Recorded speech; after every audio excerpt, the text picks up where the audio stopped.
வருண் காலையில எழுந்ததும் பிரஷ் பண்றதுக்காக பேஸ்ட்டை எடுக்கிறான். அதுக்கப்புறமா சோப் போட்டு குளிக்கிறான். அடுத்து யூனிஃபார்ம் போட்டுட்டு கொஞ்சமா பருப்பு சாதம் சாப்பிட்டு பால் குடிச்சிட்டு அப்புறமா ஸ்கூல் பஸ்ல ஏறி ஸ்கூலுக்கு போய் சேருறான். இதுதான் வருண் காலையில எழுந்ததிலிருந்து ஸ்கூல் போற வரைக்கும் செய்யற செயல்கள். இங்க வருண் யூஸ் பண்ண திங்ஸ் என்னென்னு உங்களால சொல்ல முடியுமா? டூத் பேஸ்ட், சோப், ட்ரெஸ், பருப்பு சாதம், பால், அப்புறம் பஸ். இந்த திங்ஸ்ல எல்லாமே காமனான ஒரு விஷயம் இருக்கு. அது என்னன்னு உங்களால சொல்ல முடியுமா? கார்பன். வருண் யூஸ் பண்ண திங்ஸ் எல்லாமே கார்பன் கண்டென்ட் இருக்க திங்ஸ் தான். நம்ம டே டு டே லைஃப்ல யூஸ் பண்ற நிறைய பொருட்கள்ல அதிகமா கார்பன் கலந்திருக்க பொருட்கள் இருக்கு. நம்ம உயிர் வாழறதுக்கு கார்பன் ஒரு அடிப்படை விஷயமா செயல்படுதுன்னு கூட சொல்லலாம். ஸோ ஒரு மனிதனோட பிறப்பிலிருந்து இறப்பு வரைக்கும் கார்பன் கூடவே இருக்கு. இந்த மாதிரி கார்பன் கலந்திருக்க பொருட்களை என்னன்னு சொல்லுவோம்? நம்ம ஆல்ரெடி கேள்விப்பட்ட டேர்ம் தாங்க, ஆர்கானிக்னு சொல்லுவோம் இல்லையா? இப்போ இதை யோசிச்சு பாருங்களேன். நம்ம குறிப்பிட்ட நிறைய திங்ஸ்ல கார்பன் இருக்கும்னு பார்த்தோம் இல்லையா?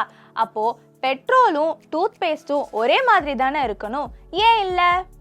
இந்த வெவ்வேறு மாதிரியான தோற்றத்துக்கும் அமைப்புக்கும் காரணம் என்னன்னு தெரிஞ்சுக்கணும்னா ஆர்கானிக் காம்பவுண்ட்ஸை வகைப்படுத்துகிற முறையை பற்றியும் ஃபங்க்ஷனல் குரூப்ஸை பற்றியும் தெரிஞ்சிருக்கணும். அதை பற்றி தான் இந்த வீடியோவில் நம்ம பார்க்க போகிறோம்.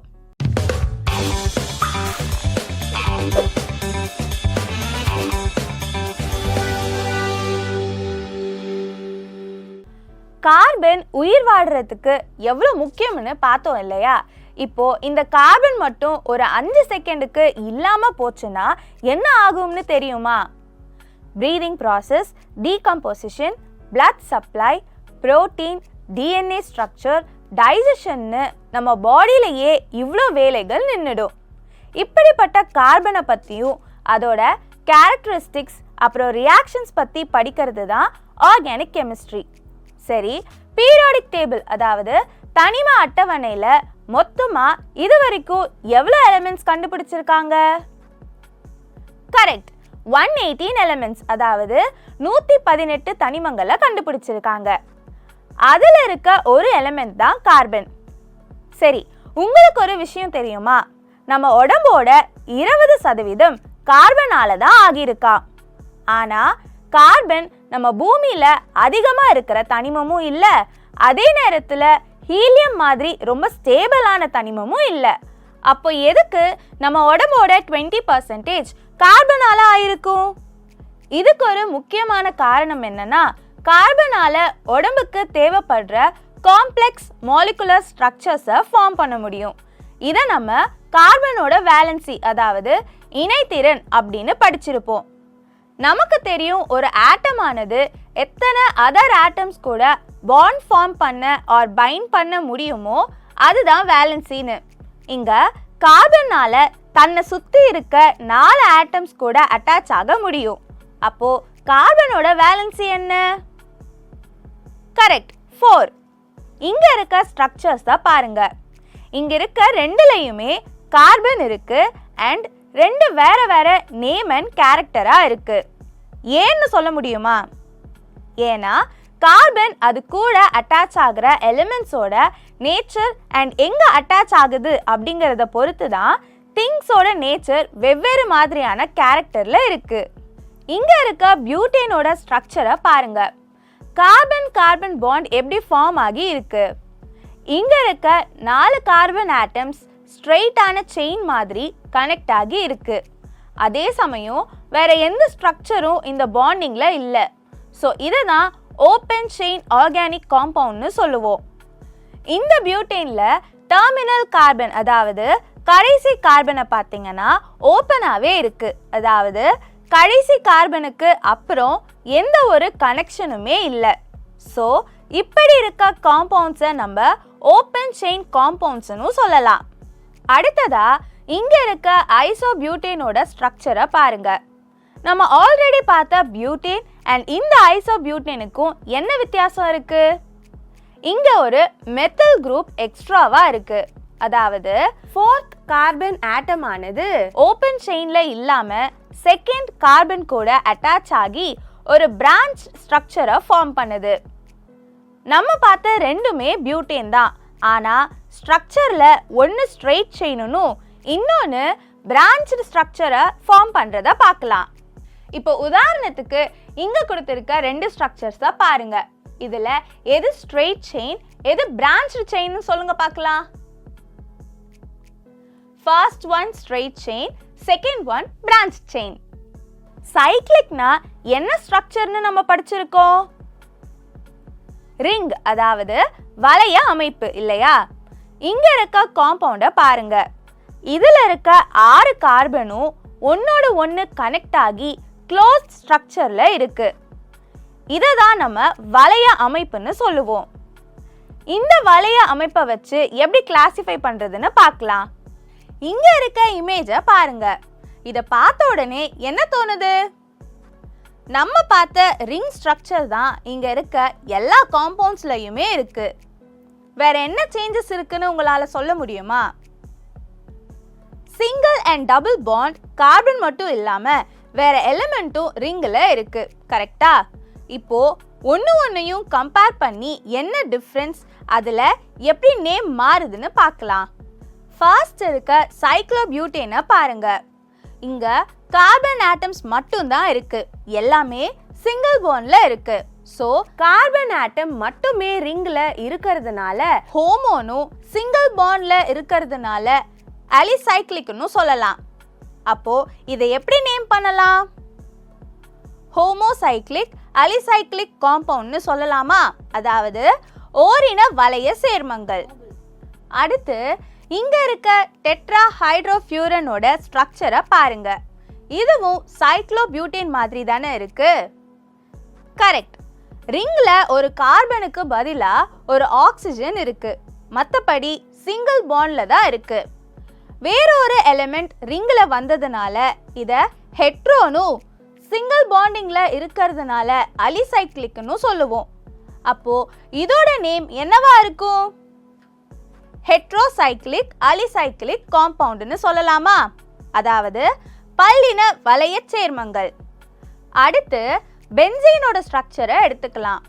இங்க எல்லாமே கார்பன் ஆட்டம்ஸ் தான் இருக்கு. அப்போ என்னன்னு சொல்லுவோம்? ஹோமோசைக்ளிக்னு சொல்லுவோம். ஆனா ரிங்ல ஆல்டர்னேட்டிவ் டபுள் பாண்ட்ஸ் இருக்கு. ஸோ கார்பன் ஆட்டம்ஸ் மட்டுமே ரிங்ல இருந்தாலும் டபுள் பாண்ட்ல கனெக்ட் ஆகி இருந்தா அதை அரோமேட்டிக்னு சொல்லுவோம். அப்போ இங்க நேம் எப்படி இருக்கும்னா ஹோமோசைக்ளிக் அரோமேட்டிக் காம்பவுண்ட்னு சொல்லுவோம். இப்போ இதுவே ஒரு கார்பனுக்கு பதிலா ஆக்சிஜனோ இல்ல நைட்ரஜனோ இருந்தா, அப்போ டபுள் பாண்ட்ல இருந்தா, அப்போ அதை எப்படி சொல்றது? இங்க இருக்க பெரிடின் ஸ்ட்ரக்சரை பாருங்க. இங்க ஒரு கார்பனுக்கு பதிலா ஒரு நைட்ரஜன் இருக்கு அண்ட் டபுள் பாண்ட்ஸ் இருக்கு. அப்போ ஒரு நைட்ரஜன் இருக்கிறதுனால ஹெட்ரோனும் டபுள் பாண்ட்ஸ் இருக்கிறதுனால அரோமேட்டிக்னு சொல்லுவோம். ஸோ இதை ஹெட்ரோசைக்ளிக் அரோமேட்டிக் காம்பவுண்ட்ஸ்னு சொல்லலாம். இங்க கொடுத்திருக்க ரெண்டு காம்பவுண்ட்ஸை உங்களால ஐடென்டிஃபை பண்ண முடியுமா? ஃபர்ஸ்ட் இருக்கிறது ஹோமோசைக்ளிக் அலிசைக்ளிக் காம்பவுண்ட். செகண்ட் இருக்கிறது ஹெட்ரோசைக்ளிக் அரோமேட்டிக் காம்பவுண்ட். உங்களுக்கு ஒன்று தெரியுமா? நம்மளுக்கு இயற்கையாகவே கிடைக்கிற வைட்டமின்ஸாக இருக்கட்டும், இல்லை நம்ம தினமும் சாப்பிட்ற பால், மீன், இறைச்சி இதுல இருந்தெல்லாம் கிடைக்கிற வைட்டமின்ஸாக இருக்கட்டும், எல்லாத்துலேயுமே பல்லின வளைய சேர்மங்கள் அதாவது ஹெட்ரோசைக்ளிக் காம்பவுண்ட்ஸ் கண்டிப்பாக இருக்கும். உதாரணத்துக்கு சொல்லணும்னா வைட்டமின் B12 முட்டையிலையும், வைட்டமின் E வேர்க்கடலையிலையும், வைட்டமின் C தக்காளிலையும் இந்த ஹெட்ரோசைக்ளிக் காம்பவுண்ட்ஸ் இருக்கும். அடுத்ததா நம்ம யூஸ் பண்ற ஃபியூவல், ஃபீனால், கேஸ் இதுலலாம் இருக்க மீத்தேன்லாம் ஓரின வளைய சேர்மங்களுக்கு உதாரணமா சொல்லலாம். இப்போ உங்களுக்கு ஒரு கேள்வி.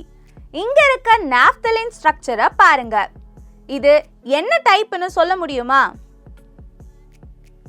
இங்க alternative single and double bonds இருக்கிறதுனாலையும் கார்பன் மட்டுமே ரிங்கில் இருக்கிறதுனாலையும் இதை ஹோமோசைக்கிளிக் அரோமேட்டிக் காம்பவுண்டுன்னு சொல்லுவோம். ஸோ இது வரைக்கும் நம்ம ஆர்கானிக் காம்பவுண்ட்ஸை அதோட ஸ்ட்ரக்சரை வச்சு எப்படி கிளாஸிஃபை பண்ணுறாங்கன்னு பார்த்தோம் இல்லையா? இப்போ இதை பேஸ் பண்ணி ஒரு புது டேர்மை பார்க்க போகிறோம். சால்யுபிலிட்டியை ஒரு எக்ஸாம்பிள் மூலமாக பார்க்கலாம். 100 ml வாட்டரை எடுத்துக்கலாம். அதை ரூம் டெம்பரேச்சரில் வைக்கலாம். இனிஷியலாக 10 grams சுகர் எடுத்து ஆட் பண்ணலாம். சுகர் நல்லா மிக்ஸ் ஆகி சுகர் சொல்யூஷனை ஃபார்ம் பண்ணும். இப்போ இன்னும் 10 grams ஆட் பண்ணுவோம். இப்போவும் சுகர் டிசால்வ் ஆகிடும். இதுக்கு மேலே இன்னும் 10 grams சுகர் ஆட் பண்ணும்போது சுகர் டிசால்வ் ஆகாமல் செட்டில் ஆக ஆரம்பிக்கும். இதிலிருந்து 20 grams சுகர் ரூம் டெம்பரேச்சரில் 100 ml வாட்டரில் கரைஞ்சு ஒரு சேச்சுரேட்டட் சொல்யூஷனை ஃபார்ம் பண்ணுதுன்னு தெரிஞ்சுக்கலாம். இதுவே நான் 2வது தடவை எக்ஸ்ட்ரா சுகரை மிக்ஸ் பண்ணும்போது சுகர் ஃபுல்லாக கரைஞ்சது இல்லையா? அந்த நிலையில் இருந்தால் சொல்யூஷனை அன்சாச்சுரேட்டட் சொல்யூஷன்னு சொல்லலாம் இல்லையா? ஏன்னா இன்னும் கொஞ்சம் சொல்யூட்டை வாட்டருங்கிற சால்வெண்ட்டில் போட்டாலும் அதை கரைக்கக்கூடிய திறன் அந்த சொல்யூஷனுக்கு இருந்துச்சு. இதை கார்பன் பாண்டிங்கில் சொல்லணும்னா இங்கே இருக்க ஸ்ட்ரக்சரில் மொத்தமாக 6 கார்பன் இருக்குது. அந்த 6 கார்பனும் சிங்கிள் பாண்டில் கனெக்ட் ஆகி இருக்குது. ஸோ இப்படி சிங்கிள் பாண்டில் கனெக்ட் ஆகி இருந்தால் சேச்சுரேட்டட்னு சொல்லுவோம். அடுத்த ஸ்ட்ரக்சரில் இருக்க மாலிக்யூல்ஸில் இருக்க கார்பன் ஒன்னோடு ஒன்று டபுள் பாண்டில் கனெக்ட் ஆகி இருக்கு. ஸோ இதை நம்ம அன்சாச்சுரேட்டட் காம்பவுண்டுன்னு சொல்லுவோம். இது வரைக்கும் ஸ்ட்ரக்சர்ஸை பொறுத்து ஆர்கானிக் காம்பவுண்ட்ஸை எப்படி பிரித்தாங்கன்னு பார்த்தோம் இல்லையா? இப்போது அதோட செயல்பாடுகளை பொறுத்து எப்படி பிரிக்கிறாங்கன்னு பார்ப்போம். நம்ம சாப்பிட்ற ஃப்ரூட்ஸ், கோல், ஆல்கஹால் அப்படின்னு எல்லாத்துலேயுமே கார்பன் இருக்குது. ஆனால் இது மூணுத்துக்கும் வேறு வேறு கேரக்டர்ஸ் இருக்கிறதுக்கு என்ன காரணமாக இருக்கும்னு நினைக்கிறீங்க? எப்படி ஃப்ரூட்ஸ் ஒன்று ஒரு டேஸ்ட்டில் இருக்கிறதுக்கு காரணம் அதில் இருக்க ஆசிட்ஸாக இருக்கோ, அதே போல் கார்பனும் அதோட அட்டாச் ஆகியிருக்க காம்பவுண்ட்ஸை பொறுத்து அதோட நேச்சரும் மாறும். இதுதான் இந்த வேறுபாட்டிற்கு காரணம். இந்த மாதிரி அட்டாச் ஆகியிருக்க குரூப்ஸுக்கு பேர் தான் ஃபங்க்ஷனல் குரூப்ஸ். இந்த ஃபங்க்ஷனல் குரூப்ஸ் மொத்தம் 30 இருக்கு. அதில் சிலதை மட்டும் இப்போ பார்க்கலாம்.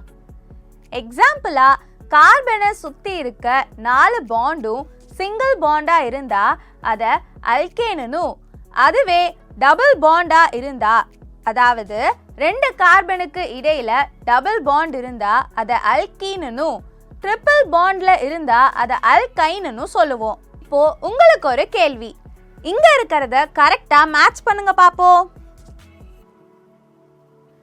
டபுள் பாண்ட்னா அன்சாச்சுரேட்டட், OH ஃபங்க்ஷனல் குரூப்னா ஆல்கஹால், சிங்கிள் பாண்ட்னா சேச்சுரேட்டட், CHO ஃபங்க்ஷனல் குரூப்னா ஆல்டிஹைட். எப்படி வருணோட மார்னிங் ரொட்டீனில் அவன் யூஸ் பண்ணுற சோப், டூத் பேஸ்ட் இதிலெல்லாம் கார்பன் இருக்கிறத கண்டுபிடிச்சோமோ, அதே மாதிரி நீங்களும் உங்கள் டெய்லி ரொட்டீனில் யூஸ் பண்ணுற திங்ஸில் எதுலெல்லாம் கார்பன் இருக்குன்றதையும் அந்த கார்பனோட ஸ்ட்ரக்சர்ஸையும் லிஸ்ட் அவுட் பண்ணுங்கள். இந்த வீடியோவில் ஆர்கானிக் காம்பவுண்ட்ஸை ஸ்ட்ரக்சர் அண்ட் ஃபங்க்ஷனல் குரூப்பை பொறுத்து எப்படி கிளாஸிஃபை பண்ணுறதுன்னு பார்த்தோம் இல்லையா? அடுத்த வீடியோவில் இந்த ஆர்கானிக் காம்பவுண்ட்ஸில் இருக்க கார்பனோட எண்ணிக்கையை பொறுத்து அதை எப்படி நேம் பண்ணுறது அப்படிங்கிறத பற்றி பார்க்கலாம். பாய்.